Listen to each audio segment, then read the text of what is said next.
Hello everyone, this is part 55 of What If Naruto was in Anbu at 6, and I hope you guys enjoy this video and to like, to subscribe, to share, and check out the playlist, to see more comment down below. Now let's start the intro. They call me a god. They call me a god.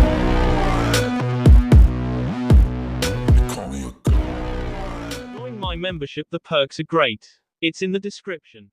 The men moved, so many Hanabi found herself momentarily lost as to what exactly she was doing. The enormity of this was only now starting to hit her as thousands of men and women marched this way and that way, preparing themselves. She found herself overwhelmed. This is really happening. When Naruto stood behind her, she didn't need to use her Byakugan to be aware of it, only he could stand there and just make you know that he was there. She turned, and was only caught off guard because he was finally wearing his armor. She'd never really seen him using it, she realized. Always from a distance at most, the flaming red of the cloak, or perhaps just the hint of that face mask. She'd never really been standing in front of him. Except maybe for that night when Hinata had escaped with her and half of the Hyuga house, and her cousin Neji S. That seemed like a lifetime ago, it was like the fading memory of a half-shaded dream. She bowed at the waist, blushing faintly when she realized she'd been staring at him. Hokage-sama. Shouldn't you be preparing? He asked, and she noted that his voice was deeper, it sounded like metal, or rock scraping against rock. I already have, she said. She wasn't boasting or posturing, she was simply stating a fact. He nodded, took another moment to look around the camp, as though searching for something before he turned to look at her again. You're staying here. It was spontaneous, and she could swear he'd just come to that decision. Why? If it was in her to shout, she would have. As it was, her expression and tone gave away her indignant surprise. The camp needs a captain. That was a blatant lie and they both knew it. The camp, she shot back, all but gritting her teeth, is nearly 2 miles away from the village. They do not have the men to attack, and even if they did, a blind man can see them coming long before they get here. He was quiet for a moment before he damn near sighed out his words. You're staying. Hanabi glared. You're doing this for Hinata, aren't you? You're doing this because of. I'm doing this, he interrupted, for your own well-being. His crossed arms fell to his sides as he stepped closer, towering almost a full head above her. Believe me, he implored, staring at her pearl orbs through the shadow of his hood. This is one battlefield that you do not want to be a part of. Stay away from it, be safe. She glared, her jaw clenching, her teeth grinding before she turned around and all but stalked away from him, furious. Naruto watched her leave, not saying anything more as he opened his thumb with a mild use of wind chakra, the bead dripping from AS in the gauntlet's thumb. Kuchio's no jutsu. He woke in the middle of the night, seconds before the Chunin burst into his room shouting out for him. Kazekage-sama. He was already up, getting dressed, the alarm on the man's face told him everything he needed to know. Go, he ordered. Wake my brother, then get to the Anbu and Junin, everyone is to get to their designated stations immediately. The man bowed as he turned and left the room. As he put on the last of his clothing, Gaara looked out the window, only the very beginnings of dawn were peeking through the clouds, painting the sky with purples and oranges. There, just slightly over the active hustle of the city's defenders, he could hear them. Let them come, he thought. He walked onto the village walls, dozens of men and women were already there, more were joining him, his personal Anbu guard were at his back as they all felt their eyes drawn to the seething mass of B that was gathering just at the next rise. He heard the thudding footsteps long before the words left his brother's mouth. Funny. What is? He asked, and vaguely, the teal-eyed village leader noted that many were paying attention to their words. Save for Kankuro, more than 100 people were standing here and these walls were as silent as any crypt beneath the village. I thought I'd be a lot more scared, his brother confessed before releasing some small laughs. Gaara felt his lips twitch, the smile tugging at his mouth before he let it free, feeling it spreading across his face. His brother's laughter was infectious and he soon found himself joining the puppet master. Not even when he saw Manda, great and terrible, rising over the sand dunes with a hissing screech, like some sea dragon of legend, did he stop. He and his brother laughed as though they were the only ones on that wall and no one else was standing around looking at them strangely. When their laughter s down, the Kazekage stared out at the expanse of desert between them. Tell me what you see out there. He called in general, speaking to everyone, and yet no one. When he got no response, he looked to his sides, to the men and women flanking him. Manda hissed beneath his feet, the great, ancient serpent rumbling as he shook the sand free of his scales, stretching almost languidly as the warmer air began to replace the cold, the sheer heat of the desert waking him from his lethargy. Unagakure, he hissed. Perceptive of you, he answered, thousands of ninja gathering at the great serpent's flanks. SSSSO. This is it then. The blonde was quiet for a moment atop his head before he responded. Yes, this is the end of it. Come on, tell me, what do you see out there? One man answered, hesitant, unsure, it was practically a question. Konoha ninja. Gaara looked out to the plains, beginning to laugh once more. Are you all as insulted as I am? Do you all see that this is what they're sending against us? He smiled, clear and bright as day for all to see as he stared at the massing enemy with humid contempt in his eyes as he shouted out to them. They send an army of whipped dogs and cowards, men who fell on bended knee and gave up the dignity and pride ages ago. This is what they're sending against us. We stand on the greatest city of our entire nation, shoulder to shoulder, our families and homes at our back, and this is it. Does the SS slug still live? She does. Naruto answered, his weight shifting as the snake's massive head moved beneath him. Should she summon Katsuyu, focus on fighting her.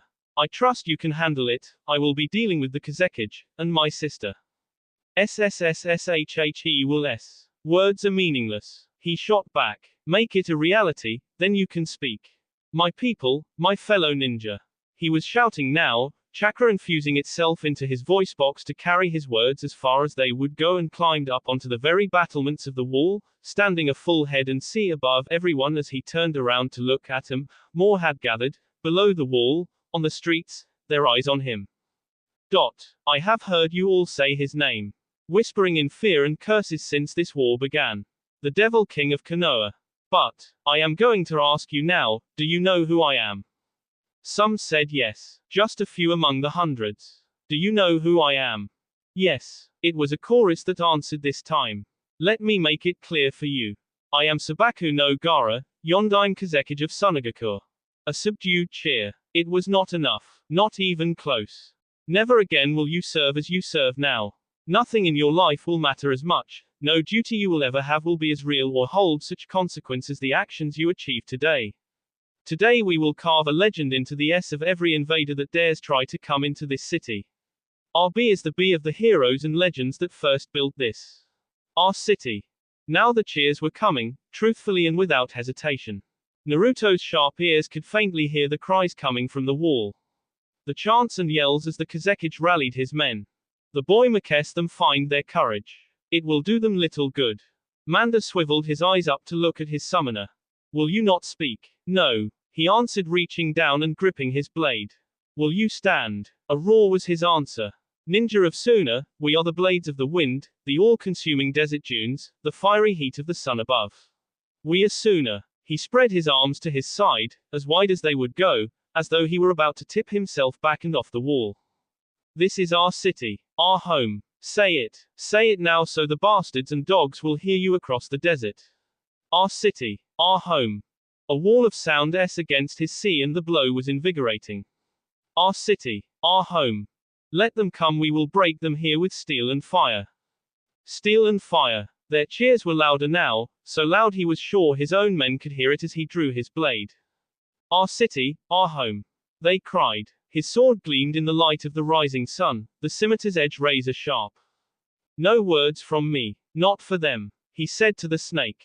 They have the duty, and they know what it is. To fight. Manda finished simply. Wrong. Naruto corrected, staring straight ahead. To fight, and S. Now. For your comrades. For your families. For Suna. For Suna. Louder. He demanded, screaming up to the dark sky as he laughed again. For Suna. They can't hear you, brothers. For Suna. He rounded, turning to face the expanse of desert between the city and its enemies. Come. Come and S against steel. Break yourselves against our resolve. Know me. For I am Sabaku no Gaara, Kazekage of Sunagakure, and I swear when the final hour is here I will throw your bee from these walls. My sun will set and rise all the days after this, over an unconquered city. Gaara. Gaara. Gaara. When they cheered his name, loud and thunderous, Manda finally moved. For all his size, the massive serpent seemed to glide across the expanse of desert, closing the distance with startling, dismaying speed, as he rushed headlong to the village gate. His yellow, serpent's eyes gleamed with the morning light, gleeful with the promise of soon-to-be sated bee and a battle unlike any he'd ever taken part of before. The snake could almost be said to have been smiling as he rushed forward. Jutsu, kunai, shuriken, they all bounced harmlessly off of his thickened, armored hide as he struck the gates full on with his massive hammer of a head that was harder than any steel. The ancient, bronze gates, each nearly as tall as the Kazekage Tower, were flattened in an instant, the stonework crumbling as though they were children's building blocks rather than sea rock and mortar. Men screamed as they were crushed, as the walls crumbled beneath them with the thrashing of Manda's massive body, as he hissed, spitting acid and poisonous smog onto the village's entrance yard, entire houses tipping and collapsing with the movements of his body. With a cloud of smoke, Manda found himself smiling, glaring at Katsuyu and the slug's aging summoner standing atop her head. Gaara and the others on his part of the wall had little attention for that. The Kazekage's teal-green eyes watched as, just before the snake L through the village gate, its rider leaped off, red cloak making him a speck, easy to follow through the air with his eyes as he rose high over all of them. He shot down so fast Gaara was certain he must have used some kind of wind manipulation, his body firing down to the earth as though he'd jumped down from some perch in the first place. The Kazekage heard the blade, the wind whipping through his cloak, and at the last possible moment his sand finally rose, stopping the weapon so close to his face he could actually see the edge of it peeking through the sand that gripped it. Naruto landed on the battlements, his feet right on the ledge where Gaara had stood just moments ago talking to his men. Teal green glared into ice blue before Gaara felt the man's foot into his shield, carrying enough force to send him off the wall and onto the rooftop across the street. He parted the sand, just in time to see Naruto dodge two strikes from the ninja still on the wall before he kicked one, likely K him if the crack of his N was any indication, before he lunged after the Kazekage, moving so straight through the air Gaara could almost swear he could fly. He brought his sand up again, blocking as he backpedaled. "Hold the wall, Kankuro," he shouted at his brother, seeing that the puppet master was moving to fight at his side. "I'll deal with him. Empty promises do not become you." The Hokage growled as he attacked again, now forcing Gaara's full attention onto him and him alone. Yoshihiro made his way over the dune, his entire army rushing past him to the southern walls. He couldn't wait for cobblestone streets and tiled rooftops. His sheer weight and sand did not mix well together in his opinion. He paused, looking over his shoulder towards his Anbu guard. "You know you can take that off now." One of the Anbu in question shifted from foot to foot, almost nervously before reaching up to the mask, and pulling it off, revealing the porcelain skin, dark hair and white eyes of Hyuga Hanabi. The Tsuchikage took a breath as she walked up to his side, none of the other Anbu of his guard even batted an eyelash. "Thank you for this," she said, making him give out a sharp, "Harumph, you're taking a serious risk." "Only if US," he shot back, "and the risk is worth it." "How so?" "You're what survives this war. Your generation needs to see what happens here, experience it. Otherwise we might just slide back. And all the people who S here today would have S for nothing." His explanation was a somber thing, and Hanabi got the distinct impression that he was talking, in some strange way, from experience. "I'll do my best to survive then." She didn't wait for him to speak before she rushed forward with the rest of the Iwa ninja. Yoshihiro made a hand gesture, and his Anbu followed after her at a quicker pace than himself as he hefted his hammer over his armored shoulder. He smiled. Every movement, no matter how minor from Katsuyu, made her stomach lurch with the motion. Every exchanged blow between her summon and Manda was like an earthquake. But for all the ferocity of this battle, Tsunade's attentions were not focused on the giant snake, nor the actions of her summon. No, she was waiting for something else. She hadn't just summoned Katsuyu. Hundreds of little slugs were scattered throughout the village, hiding in corners, under stones. They were her eyes and ears, watching and waiting. She didn't have to wait very long.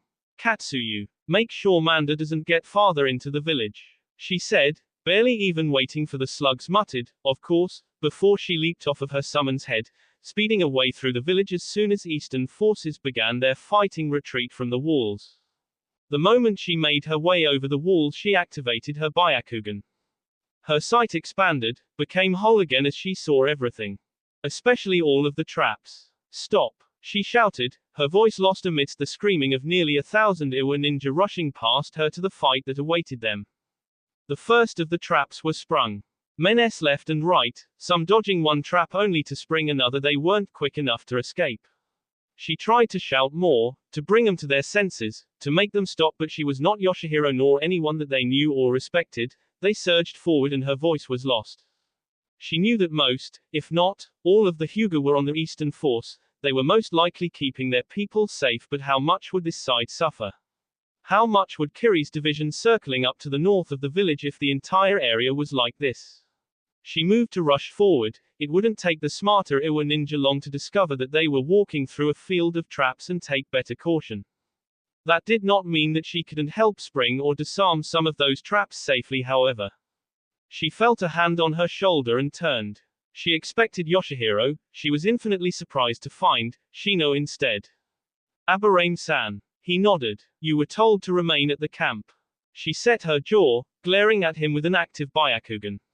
"I am going to fight." Shino sighed through his nostrils. "If I would have been able to, I would have stopped you. As it stands, I must settle for protecting you as best I can. I'm not a child. I don't rightly care. How did you even find me? My clan members and I have spread our insects throughout Suna and to nearly every ninja within the army. We are acting as the couriers and information managers so that the captains and the commanders are aware of changing battle conditions and updated orders should Naruto-sama give them. The process of syncing our thoughts to the hive mind as a whole, rather than controlling the individual hives within ourselves, clouded the messages the Kikaichu I placed on you was trying to send to me. By the time I became aware that you were within the army, it was already too late." She shrugged. "Fine, if you want to help, then help. But don't pretend to stop me." Shino nodded, though a blind man could see it was a reluctant thing. Hanabi said nothing more before she turned and rushed through the city, seeing more traps going off, triggered by those too stupid or too inexperienced to see them, while others were disarmed or avoided when they were sprung. Her eyes could see it. She could see all of them. Some survived, but most were being killed. She could see it, but she could not stop it, so she put it out of her mind. It was dismayingly easy to do so. Kakashi landed behind his target, pivoting quickly, his kunai blade dug into the side of the Chunin's end before he'd ever realized the copy ninja was at his back. Using that same momentum, he continued to turn, dragging the slacking body into the path of 3 shuriken thrown by another ninja down the road. Pushing the Chunin away, he formed his hand seals as his fist struck the ground and a spike of rock shot out right in front of his long-range adversary, impaling him through the gut and leaving him to hang in the middle of the street like some macabre display as Suna continued its retreat and Konoha's ninja rushed past him in pursuit. He looked up, Sharingan slowly spinning as he watched Manda and Katsuyu fighting behind them, their massive, anic shadows casting themselves darkly over the village. He could never say what warned him. There was no distinctive sound, nothing seen along his peripheral, nothing wrong. All he could say was that even before the building next to him was crumbling, wood, stone and mortar flying outwards with so much force mere shrapnel was causing injury to those too slow to dodge it, he was already jumping away, and even then the fist almost caught him, regardless. His Sharingan spun rapidly now, and even it could barely identify the blur of motion that sped towards him through the cloud of dust. It allowed him only the ability to dodge by a hair's breadth, and when he jumped onto the second story of a nearby rooftop was he able to get a look at his adversary. Tsunade. Kakashi's Sharingan eye narrowed, his mouth forming a grim line beneath his mask while hers burned with fury and her lips were curled back in a snarl. Yoshihiro cursed as another explosion yelled through the streets about 3 blocks ahead of him. "We're getting nowhere fast," he growled to himself as more experienced veterans tried to move forward and disarm the traps safely. Momentum was key to any victory, and every second they were bogged down here meant that more and more traps were being built, or that the enemy was preparing greater defenses, or getting into position for a counter-attack. It was unlikely, with the numbers arrayed against them, but the last thing the devil Shimazu wanted was to lose more men. There were screams to his right and Yoshihiro felt his teeth grind together at the thought of some other fool getting caught because he was just too stupid to wait, until he realized that there was more than one, and unlike the quick scream of a sprung trap, this was the opening chorus of men moving to K each other. He turned his head finding that Suna Ninja had just entered the fray with his own men. He moved to join, when an explosion nearly tipped him forward from behind and he swiveled his attention there instead. Suna Ninja were crawling out of the woodwork, dozens of them pouncing on the surprised and flabbergasted Iwa Ninja. Yoshihiro noted that the majority of his men here were Chunin. The smarter, stronger ones having moved forward to help disarm or otherwise bypass the traps. He found himself laughing. Avoid the teeth and claws to aim for the softer underbelly. When he found himself unable to move, he smiled a bit more, looking down to his shadow which was extending unnaturally. The Tsuchikage stared at the shadow wielder. Been a long time, boy. Shikamaru's lip curled, likely in distaste. Troublesome, he muttered. Didn't want to fight you. His shadows multiplied, dark wisps across the ground. Yoshihiro saw his brow bead with sweat, his chakra capacity as useless now as it was before. He froze more and more soldiers that were quickly and effectively killed by other Suna Ninja in their paralysis before Shikamaru's shadows off towards their next victims. The Tsuchikage saw a shuriken spinning his way ready to lodge itself in his skull until a kunai speared it through the ring in the center knocking it away. Shikamaru cursed under his breath again. He hadn't seen where the thing came from. You should know better, the devil Shimazu smiled. A cage is never without his men. As though they were emerging from smoke, the Anbu guard, a dozen of his most elite, dispelled their genjutsu, engaging the superior force of Suna Ninja around them. Suga, a spinning dervish, hurtled towards him from behind and Yoshihiro felt himself smile a little more. Predictably, at the last minute the Nara's shadow retracted, and gouges tore themselves across the armor on Yoshihiro's back as the Tsuchikage was thrown forward. Shikamaru's shadow warped again, moving to find the old man quickly but found little more than crumbling dirt. The Nara tensed. Son of AB is fast. The ground gave out beneath his feet and Shikamaru reached out, grabbing onto Kiba's hand as the Inuzuka rushed by, catching him as he saw what was happening and leaping onto a nearby rooftop. The two men stood on the slanted tiles, staring down at the sinkhole about 6 feet in diameter before they were joined by a blonde. I take it you didn't kill him, she said. What was your first clue? The shadow wielder muttered, eyes scanning this way and that way, searching for the older warrior. It was Kiba who heard the thunk beneath their feet, his ears twitching as he looked down, seeing a kunai blade just peeking up from between the tiles. Tag! He yelled and all of them jumped apart, Shikamaru going in one direction while he and Ino went in another. They landed beside each other before Kiba's hearing again alerted him to the incoming attack. Move! He yelled at her. Chitin. The swirling ball, nearly the size of an average room between them, all but destroying the section of roof they'd been standing on before it dissipated and Kiba felt his teeth gnashing together with rage. He almost believed her to be Hinata before he took a closer look. The hair was longer, but not as full, her face thinner, sharper almost to the point of looking unhealthy. She was shorter than Hinata, though her legs were proportionately longer. She glared at him with those damnable eyes as a swarm of insects converged behind her, materializing into that accursed aberrame he remembered from Sakai. The bug user glared at Ino who stood across from him. Don't remember inviting you two to the party, Yoshihiro said, standing down on street level as he smiled, his hammer slung over his shoulder. Deal with it, the Tsuchikage chuckled. She looked down onto the sands beneath her, knees bent, legs tucked under her body. She felt the warmth of the grains through her clothes, her war scythe resting upon the hot surface at her side. The wall before her was devoid of soldiers, as were the rooftops save for the 5 or so puppeteers.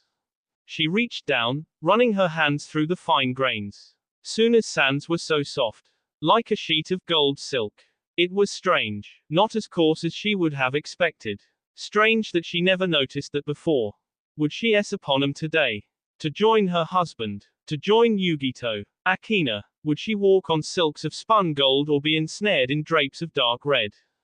The screams were beginning to rise through the buildings. The dust from the gate was still billowing upwards, now joined by whatever was being kicked up by Manda and Katsuyu. No doubt soon it would need to keep Manda away from the inner village. The traps would be useless if the snake all but demolished them before the ninja could get a taste of the surprises soon as puppet masters had placed for them. She forced it away from her thoughts. Those that s today, here in this place. They were no longer her concern. None of it was. She had one duty here now. In either victory, or death, she would find her end, and she wished it had come on swift wings. But, she grasped at her weapon, rising languidly to her feet. To dance the dance of battle one more time. To bring bee and fire. To war. Always war. She slipped her chakra down. Down through her body, into the ground, and finally onto the dark seal beneath her feet, beneath the grains, beneath the silk of spun gold. And so her mind came alive and her thoughts became real. She spun the threads of the death, and weaved the strings of the doom as Kiri's detachment finally circled the northern end of the village, and each one of their ninja walked one by one into the spider's web that was her trap. Tushiro's feet slipped on the desert as though it were covered in slick soap water. Sand billowed up and blossomed outwards in an explosion of movement before his eyes as he drew the second of his twin axes to block the strike. Puppeteers! Someone shouted, struggling to blocking the scything blades of the creation that had sprouted from the sand in front of him. The thought came unbidden to his mind. No, really. The sand gave way under his foot abruptly, he lost his footing and the thing's weapons converged in an instant. He raised his axe, blocking two, but not the other pair on this one side. He grit his teeth and visibly flinched, waiting for a pain that did not come. What? His eyes flashed, the world becoming bright before returning. Only now he was not holding off some Suna puppet. A Kiri headband was tied over the man's forehead. It took him a second to put the pieces together. Genjutsu. He pushed the man away, and with a blink the man was a puppet once again. Kai, he said, and the world around him seemed to waver and crumble before reasserting itself, and the battle around him continued after only a brief flash of clarity. And for that instant he saw that Kiri ninja were fighting Kiri ninja. Zhu Liang must be behind this. He determined. The illusion was powerful. Whenever he tried any of his techniques for disruption, the illusion would just assert itself almost faster than what he could catch. If he didn't already know that he was in a genjutsu, he would never have suspected anything was amiss. Only the Reikage had the power to do something like this. But how could he do this to so many? No one had the mental will or power to enforce so many complex illusions on so many ninja. How many others had already determined that they were trapped? Did they determine it, or were they still oblivious? He danced around two more strikes from his opponent, backing away with all the speed he had. Hoping his hesitation, something completely unheard of in Suna puppets, would tip off his enemy. But after almost a full minute, Tushiro could see the man was not breaking out the caster's hold. None of them were. The fighting continued around him and more men continued to s. Was he the only one that could see this? Why? Or was he the only one caught? What was this? A dragon? Earth and stone, rock and sand s into the puppet's side, and Tushiro could hear the cracking of wood and the screeching of metal, and knew that just beneath it those sounds were really the breaking of bones and the screams of a man. You looked like you were having trouble there, Tushiro-san. A man, the first to speak, the first to recognize him. Tushiro stepped forward, clasping at his shoulders. We're caught in a genjutsu kosu.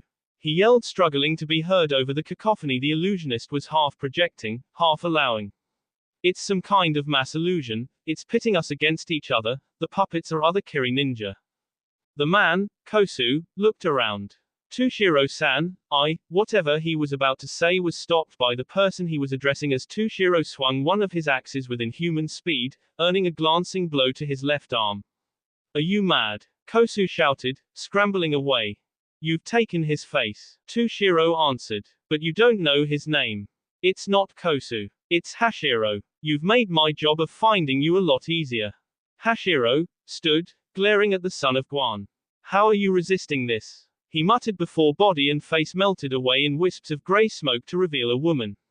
A woman in white. It matters not. You are the only one.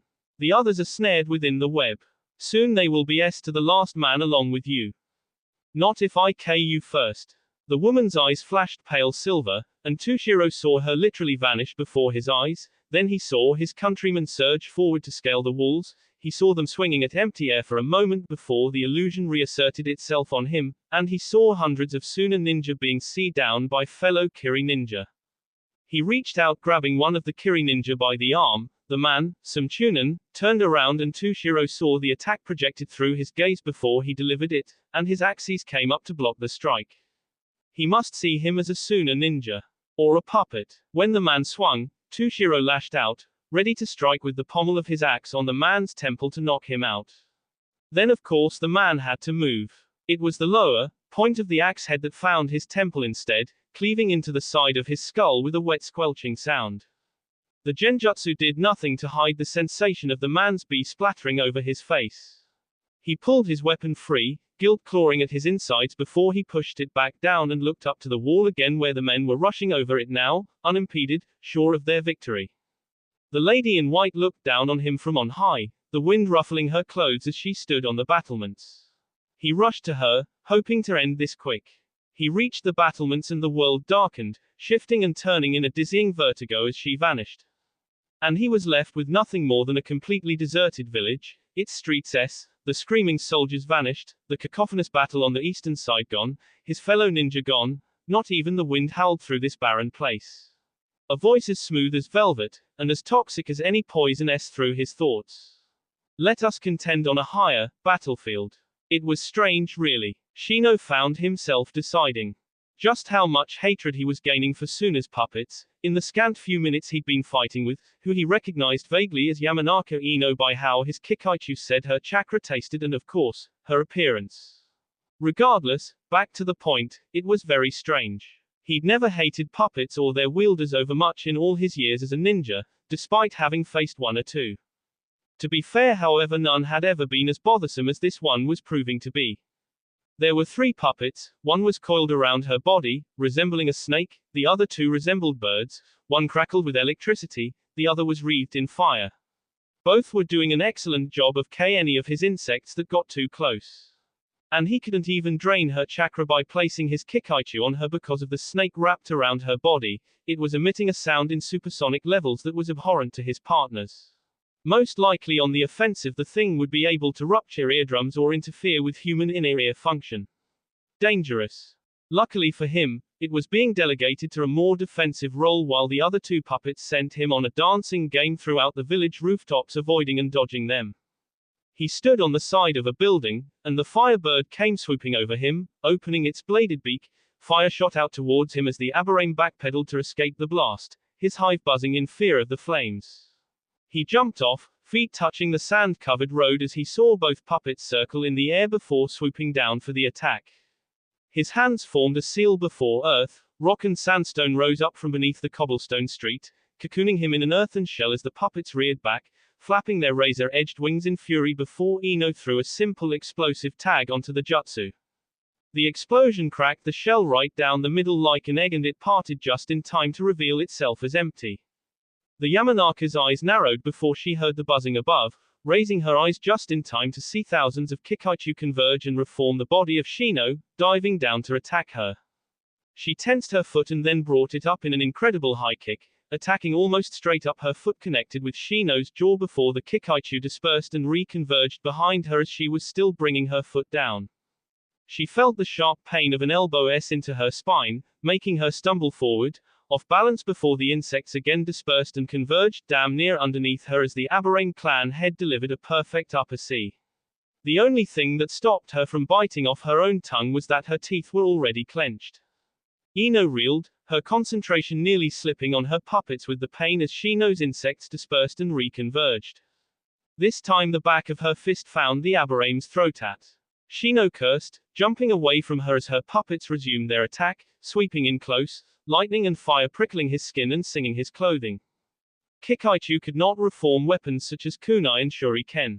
It's why no Aberrane ever carried any with them. If he could, he would have killed her twice now. The lightning bird fired out pulses of electricity as it flew, the electric discharge arcing through the air right towards him as he found himself dodging and weaving again. The fireballs soon joined the volley.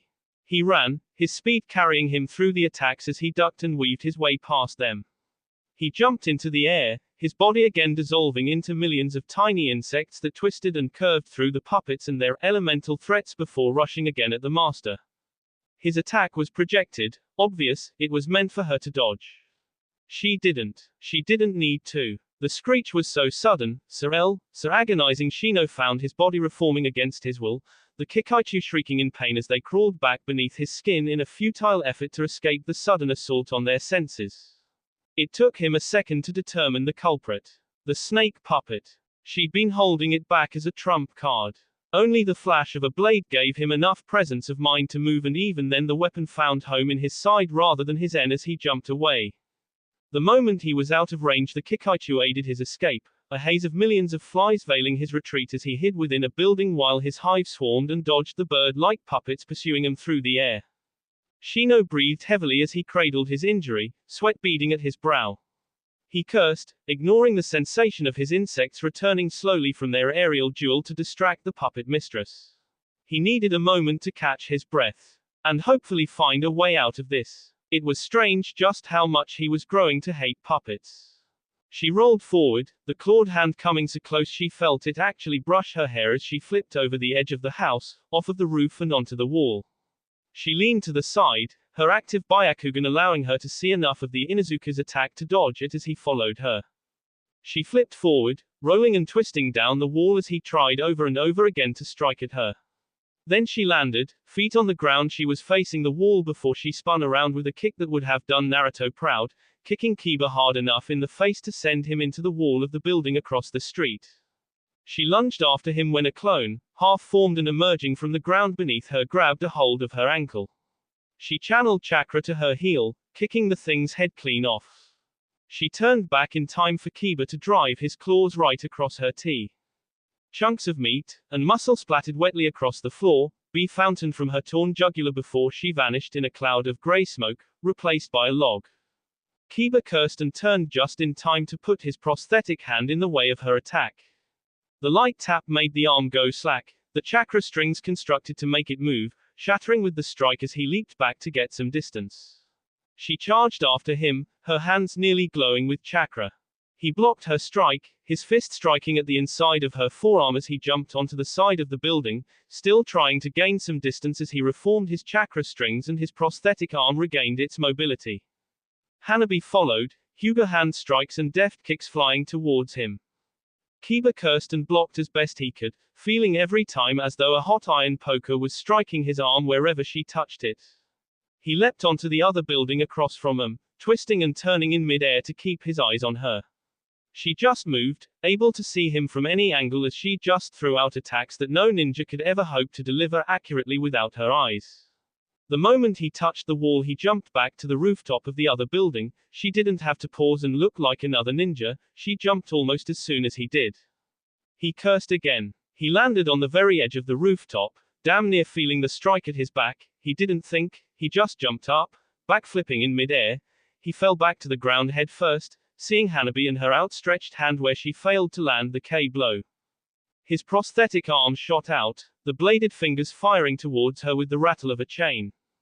Chitin. And like that the attack was deflected, his clawed hand shooting out somewhere else, he just barely managed to twist himself in mid-air to avoid landing on the spinning wheel of defensive chakra. It didn't save him from the solid kick that S into his jaw though, powered further by the momentum of the rapid spin. Kiba went sailing. He S through a window on another building, his jaw thundered with pain and it was the sound of glass crunching underfoot that alerted him to his pursuer. He opened his eyes when he landed on his back, seeing another window on the other side of this house before he rolled with the motion and leapt through the thing, feet first. This time, when she followed he was ready. She lunged at him, her palm open and glowing with chakra again, and Kiba thrust his clawed arm forward again. He didn't aim for her. When the chained claw latched onto the rooftop of the building they'd just vacated, he pulled himself up and he saw her eyes widen with alarm as he rose right above her. Doton, Kengan. His fist was suddenly encased in rock, sharpened spikes along the knuckle as he punched straight down on the young woman. Hanabi drew two kunai, crossing them in front of herself at the last moment. It was a feeble defense, but it was a defense. One that she became infinitely grateful for when the attack finally struck. Her arms lanced with so much pain she was terrified they broke. When her back struck the floor she was almost as certain her ribs had snapped. The bee that was literally driven from her body and out of her mouth didn't help her opinion. She'd been hit by Naruto before, but this hurt just as bad.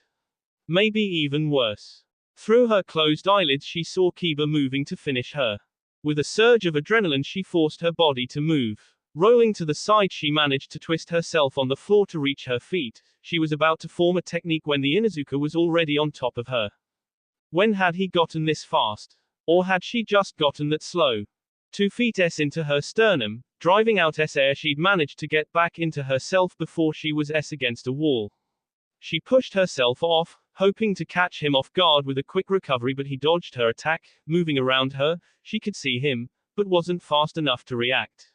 Another kick connected with the small of her back and she rolled forward only to feel a fist her across the face and another kick striking her across the ribs. She rolled and got to her feet, stumbling after the reflex motion until her back hit the wall.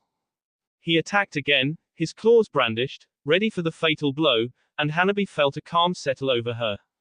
Then she dodged. His strike was fast, simple, a thrust to the end. It looked like it would have connected, even to her. Then she moved, and her open palm raced up and struck against his solidly. Kiba's eyes went wide, backing away as he clutched at his. B spilled from his lips as he cursed and Hanabi glared, the calm she'd previously felt vanishing as all the aches and pains of her battered body returned to her. He wiped the B off his lips, glaring at with fury and determination, even through the pain of the damaged lung and the subsequent labored breathing he now bore. The dumb dog just didn't know. He would never win this, he couldn't. She was the edge of the sword. She couldn't lose. The destructive path they carved through the village was finally brought to an end when that familiar pillar of eldritch energy emerged from the center of Sunagakure, 2 blocks, maybe 4 blocks distance. If it was in Naruto to smile, he would have. But then the expression would have a quick death when Gaara raised his hand up, speaking onto the communication seal at his wrist. All commanders, cease the retreat. Begin the counterattack. And like that Suna came alive around him. His sharp, inhumanely good eyes saw the Konoha, Taki and Kusa ninja momentum grind to a flat, halt as battle was finally fully joined. His ears twitched as the sounds of shouts, footsteps, rattling armor and drawn blades was carried up from the south, getting closer and closer. He could guess the north would suffer the same fate. He saw Gaara gathering chakra, felt it sinking into the sand below, gathering power like he did in Konoha not so long ago. Not this time, he thought. He went to attack when he found himself ducking beneath the swing of a sword, twisting his body to avoid the thrust of a blade before backflipping to dodge a hail of throwing knives. When he looked back up, 4 Anbu were at Gaara's side, likely hoping to stall him long enough for Gaara to complete whatever he wanted to do. He stepped forward and the first 2 attacked. All 4 of them would have done better. He dropped a smoke bomb at his feet. The 2 rushed forward, heedless, at least until they inhaled the smoke. They gasped and choked, clawing at their burning tea as their windpipes sealed. They did not readily have the advantage of his healing. He rushed the other 2 before they could gather what was wrong with their friends. He punched the first one, his fist shattering the porcelain mask of the Anbu at the Kazekige's side before Gaara raised his sand shield to block at the Rasengan being thrust at his The wall before his eyes burst onto his face, grains of silica falling into his mouth, nose and eyes as he felt the shockwave into his as though he'd taken a direct blow. His concentration was broken. The Kazekige fell back, rolling down the tiled roof with a gasp of expelled air. The Rasengan dissipated, and Naruto drew one of his blades once at the second Anbu's own weapon, parrying the blow before offering a counter riposte, skewering the man through the sea. Gaara caught himself before he went over the edge of the roof, looking up in time to meet Naruto's eyes before the Hokage leaped, spun in the air and swung his blade down onto him. Sand came again to the Kazekige's defense. Wind chakra dug harshly into the shifting surface, but more and more sand was poured into the shield. A cleft was dug into a slab that was denser than steel. Then the shield shifted. Its form, immutable as it was, reaching up and striking the Devil King in the sternum, driving him up before he righted himself, his feet onto the edge of the same roof. Tiles shattered and wood cracked, but he remained on his feet. Gaara barely had time to reach his own legs before he was on him again. His forearm came forward, a bracker of sand hovering half a foot before his stopping the kick before pushing it off.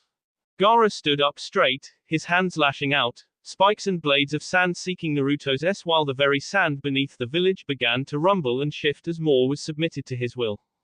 Naruto blocked one strike with his forearm, As he rushed forward, the sand pulling back as its shape transformed and changed to serrated teeth, see through his clothes and biting at his skin. He spun with the motion, turning so fast the sand was unable to rise before his elbow struck at Gaara's temple, knocking him onto a knee. Naruto raised his one drawn blade in both hands, bringing it down for a strike before a sheer wall of sand got between him and his opponent again.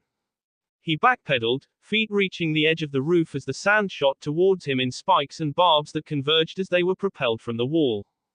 The wind blade and struck, lashing out with blinding speed. He see what he could, dodged what he could not. He somersaulted, one hand gripping the very edge of the roof as he flipped himself backwards. Spikes of sand were lodged in the roof and Naruto his blade into the wall before using it to swing back onto the roof. His feet touched down as he pulled the weapon free and the air in front of him, a crescent of wind chakra sailing towards Gaara. Gaara leaped over the attack, rushing towards his enemy in a headlong charge that all but swallowed the distance between them before his feet had even touched the ground again. The Kazekige's forward momentum was brought to a screeching halt as he dug his feet into the tiled roof, stopping as he thrust his hands forward in front of Naruto's body. Futon, Daitopper. Now Naruto was the one who felt the blow to his sea like a solid hit. His feet abandoned the tiled roof, his body sailing through Suna's streets. He looked below, eyes widening as a forest of sand spears was rushing up from the very ground to impale him mid-flight.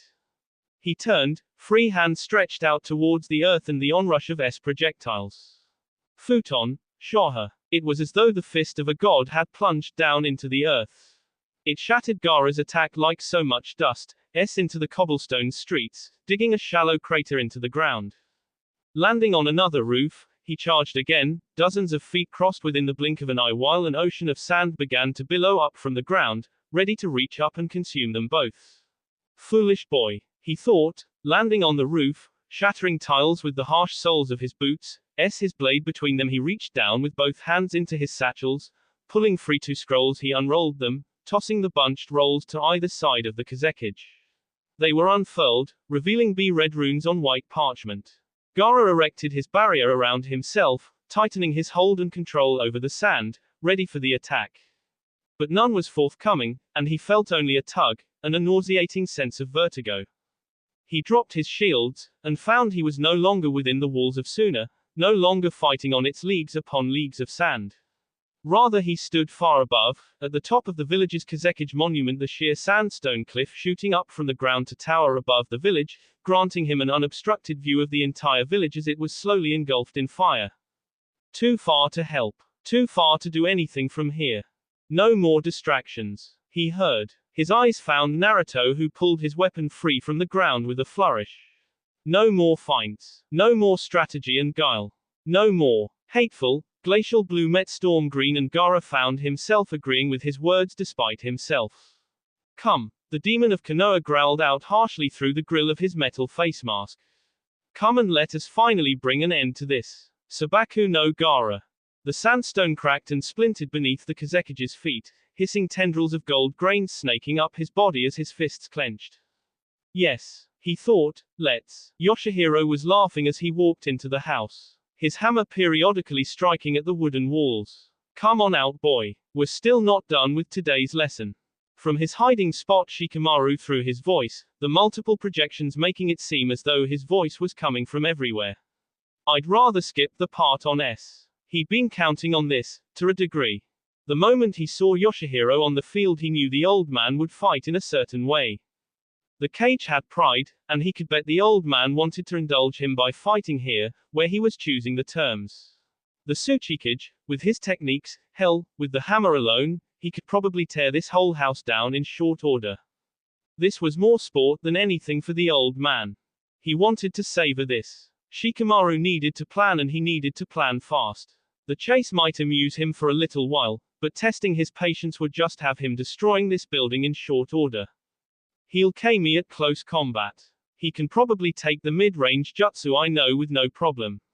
My long-range ninjutsu is less than effective here, not that he couldn't dodge it anyway. The hammer struck again as the older man continued his search. It's getting harder and harder to hold him with my shadow, every time I grab him he escapes faster. The hammer struck a third time and Shikamaru heard his mistake. He was leaning on the other side of the wall.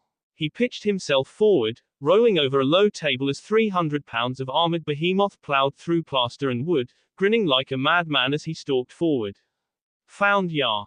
Shikamaru got on his back and kicked at the table, launching it at his opponent and scrambling to his feet as a backhanded gauntlet the oak table to slivers and bits of mashed wood. He jerked his body to the side as the hammer into the wall, the head going almost completely through it before Shikamaru drew a kunai and went to Yoshihiro across the face. The older ninja hiked up his shoulder pauldron the thick steel deflecting the blade with far too much ease before Shikamaru felt the air leave his lungs twice. The first time by an elbow that struck him in the sea, the second time by his back hitting the wall.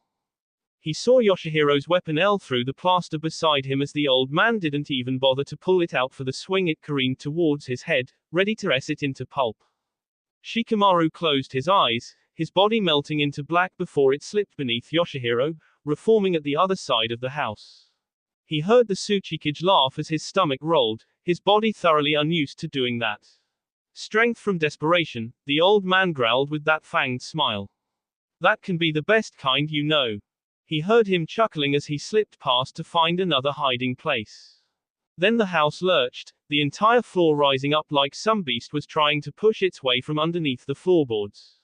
Windows shattered and Shikamaru only had half a second to hear the rush of water before the wall of water into him into the wall. He wanted to scream, but had enough sense to realize that he would just be swallowing water. He grit his teeth, closing his eyes, blocking out the water-blurred images as he felt the wall give way behind him with a loud crack of wood. When he opened his eyes again, it was to the decidedly strange sensation of being on a beach. He hadn't even seen a beach in forever. The Nara groaned, pushing himself up on soggy, wet sand that clung everywhere on his body as he reached his feet. He blinked to clear the fuzziness out of his vision. The sting of salt in his eyes clearing away with every tearful closing of his eyelids before he looked around. 3 homes were gone. He wasn't sure how much water had been thrown here, but if it traveled much farther into the village, then a good chunk of their traps must have gone off already as well. He could only pray that it hadn't gone much farther than he himself. The ninja was standing up again. Battle reigniting all around him as he saw Yoshihiro pull himself out of the rubble. He looked around again and this time, his cleared eyes found the most likely culprit. Ino appeared at his side, and he found her helping him fully reach his feet. Are you all right? He noticed the Hyuga having joined Yoshihiro as well, breaking off her fight with Kiba where the Inuzuka was circling around to regroup with him. But even though both the Tsuchikage and the Hyuga were standing there, Shikamaru found his attention drawn back to the blue-skinned behemoth standing just a couple dozen feet down the road. Or more specifically to the slew of ninja now crowded around him. They were bearing Iwa and Suna Hitai 8. The appearance alone was unmistakable. Hoshigaki Kisum, he heard Yoshihiro breathe out like a curse. Been a while, old man. Maybe this time you'll listen to your old age and just properly. The monster of Kiri smiled a wide and feral smile full of razor-edged, white teeth. Maybe this time I'll skin you like I did your mother. The Kiri nuke nin chuckled again. Kisum. They heard and Shikamaru felt his ears twitch at the familiar tone, trailing his eyes behind the massive ninja to a slip of a woman, barely at her partner's sea. Her features were obscured by the hood of some drab grey traveler's cloak.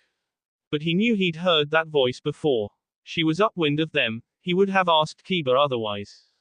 Kisum looked over his shoulder at her and he spoke purposefully loud to interrupt whatever she was about to say. Go on, girl, you have better things to do. When she hesitated, the Kiri nin smiled. Tell ya what, you stop him, and you stop me. She hesitated again, sweeping her head as though she was looking over the 6 of them before she nodded, giving each a wide berth as she sped away. Shikamaru extended his shadow, fully intending to capture this woman of dubious intentions before she escaped. He didn't notice Kisum throwing an explosive tag behind himself. The fiery burst of light directly behind him warped his shadow, extending it until it met Shikamaru's. Immediately the Nara felt himself being punched in the gut. The air left his lungs as a pressure fell on his shoulders as though it had the weight of the village's monument. He staggered like he couldn't keep his legs, and only Kiba and Ino grabbing him underneath the arms kept him upright as he retracted his shadow faster than a man retracting his hand from an open flame. What the hell? He was practically shouting out the words. What happened? Kiba barked out, glaring at the still smiling Kiri ninja. I've never felt this much raw chakra in anyone. He panted, gulping down air in huge suctions of breath. It's as bad as the Devil King, he admitted. He, not quite but close enough I think. The monster of the 7 swordsmen boasted. So what I say? All 6, or do I yell you apart 3 at a time? It only took Shikamaru a second to decide as he caught his breath. Iwa, truce. Yoshihiro nodded. Unlike everyone else, he'd actually fought this beast before. He hits like a damn bull, and can take more damage than a bullwick.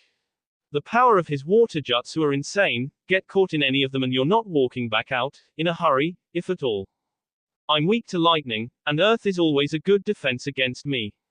Their enemy supplied, still smiling as he pulled the massive greatsword from his back. Is he so powerful that he's just throwing that out like it's nothing? He thought to himself before signaling Ino and Kiba to spread out.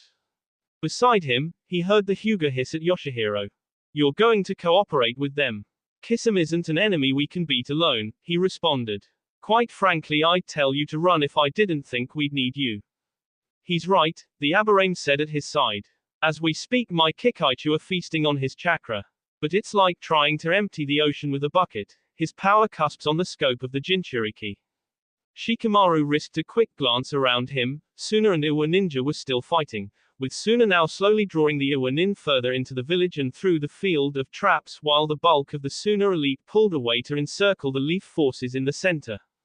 Half of him was tempted to abandon Iwa to take care of this problem.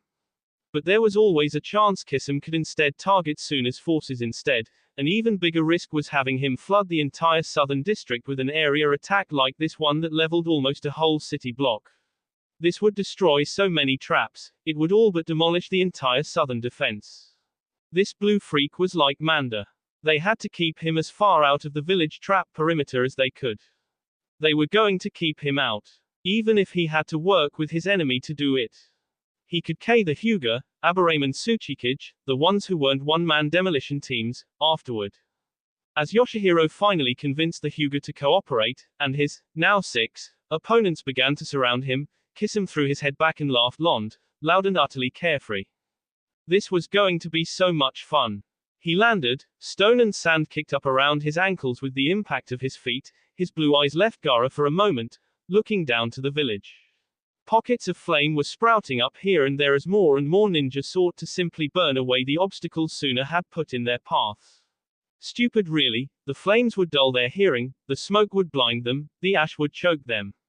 They were simply making the battle more dangerous for both sides than the traps could ever be. Stupid. But that was not really his concern.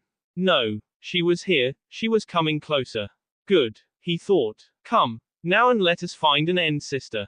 He returned his eyes to Gaara, brandishing his wind-coated sword. Yes, let us find an end. That will be all for this video. Be sure to like, subscribe, share, and comment down below for more videos. Goodbye.